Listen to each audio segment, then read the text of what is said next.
फैसला आज लिया गया और मैं बहुत हार्दिक अभिनंदन करना चाहूंगा हमारे केंद्र सरकार के जितने भी कर्मचारी हैं और जितने पेंशनर्स हैं उनके लिए डीए और डीआर बढ़ाया गया, जिसकी टोटल लागत भारत सरकार को आएगी 6,791 करोड़ रुपीस।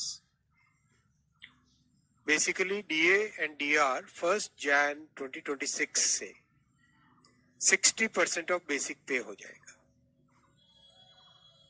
2% बढ़ा है, 58 से 60 हुआ है, 60% ऑफ बेसिक पे हो जाएगा।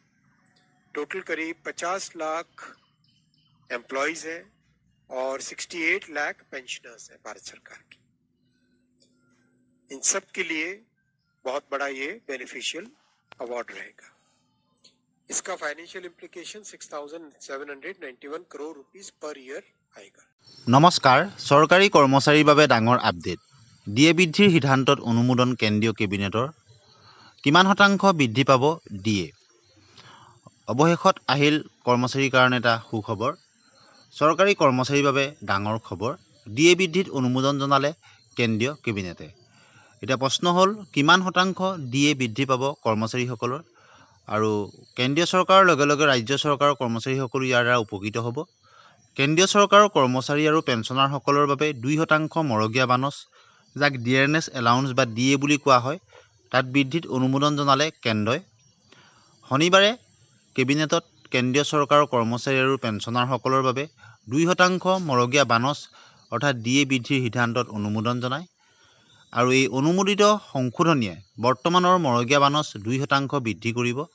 মৰগীয়া বানচ হৈছে চৰকাৰী কৰ্মচাৰী আৰু পেঞ্চনাৰসকলৰ মুদ্ৰাস্ফীতি বা ইনফ্লেশ্যনৰ লগত সৈতে মোকাবিলা কৰিবলৈ প্ৰদান কৰা এক জীৱন ধাৰণৰ খৰচৰ সংশোধন। আৰু এই পৰিৱৰ্তনৰ ফলত কৰ্মচাৰী আৰু পেঞ্চনাৰ উভয়ৰে মাহিলী পাৰিতোষিক বৃদ্ধি পাব। কৰ্মচাৰী সংগঠনসমূহে দৰমহা গাঁথনিৰ ব্যাপক পৰিৱৰ্তনৰ দাবী জনাই থকাৰ সময়তে এই পদক্ষেপ গ্ৰহণ কৰা হৈছে। এই দাবীসমূহ প্ৰস্তাৱিত 8ম দৰমহা আয়োগৰ সৈতে জড়িত, য'ত দৰমহাৰ সংশোধনী আৰু আনুষংগিক বিষয়সমূহ জড়িত হৈ আছে। চৰকাৰক দাখিল কৰা এক স্মাৰক পত্ৰত national council of joint consultative machinery, যাক NCJCM বুলি কোৱা হয়, তেওঁলোকে 3.83 অধিক ফিটমেণ্ট ফেক্টৰ প্ৰস্তাৱ আগবঢ়াইছে। যদি এয়া গ্ৰহণ কৰা হয় তেন্তে ই ন্যূনতম বেছিক দৰমহা 18,000 টকাৰ পৰা বৃদ্ধি হৈ 69,000 টকালৈকে বৃদ্ধি কৰিব পাৰে, যাৰ ফলত সামগ্ৰিক দৰমহা যথেষ্ট বৃদ্ধি পাব। আৰু এই বৃদ্ধিয়ে চৰকাৰী কৰ্মচাৰী আৰু অৱসৰপ্ৰাপ্ত ব্যক্তি উভয়ৰে মাহিলী আয় বৃদ্ধি কৰিব। ক্ৰমান্বয়ে বাঢ়ি অহা খৰচৰ সৈতে উপাৰ্জনৰ সামঞ্জস্য ৰাখি আৰ্থিক সকাহ দিয়াৰ লক্ষ্যৰে এই সংশোধনী কাৰ্যকৰী হ'ব। আৰু 2% ডিএ বৃদ্ধিৰ লগে লগে কেন্দ্ৰীয় চৰকাৰৰ কৰ্মচাৰীসকলৰ ডিএ 58%ৰ পৰা গৈ 60% হ'ব। আৰু ইয়াৰ জৰিয়তে 1 কোটিৰো অধিক চৰকাৰী কৰ্মচাৰী আৰু পেঞ্চনাৰ লাভান্বিত হ'ব। পেঞ্চনাৰসকলৰ ডিআৰ তেওঁলোকে লাভ কৰে। আৰু এতিয়া 50 লাখ কেন্দ্ৰীয় কৰ্মচাৰী আৰু 65 লাখ পেঞ্চনাৰ আছে, যি এই বৰ্ধিত ডিএ ডিআৰৰ দ্বাৰা উপকৃত হ'বলৈ সক্ষম হ'ব। ধন্যবাদ।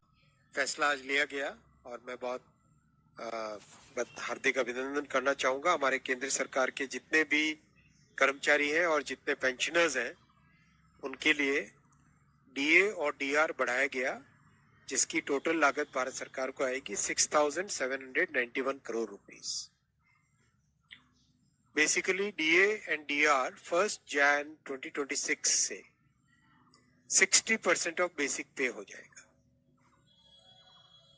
2% बढ़ा है, 58 से 60 हुआ है, 60% ऑफ बेसिक पे हो जाएगा। टोटल करीब 50 लाख एम्प्लॉयज हैं और 68 लाख पेंशनर्स हैं भारत सरकार की। इन सब के लिए बहुत बड़ा ये बेनिफिशियल अवार्ड रहेगा।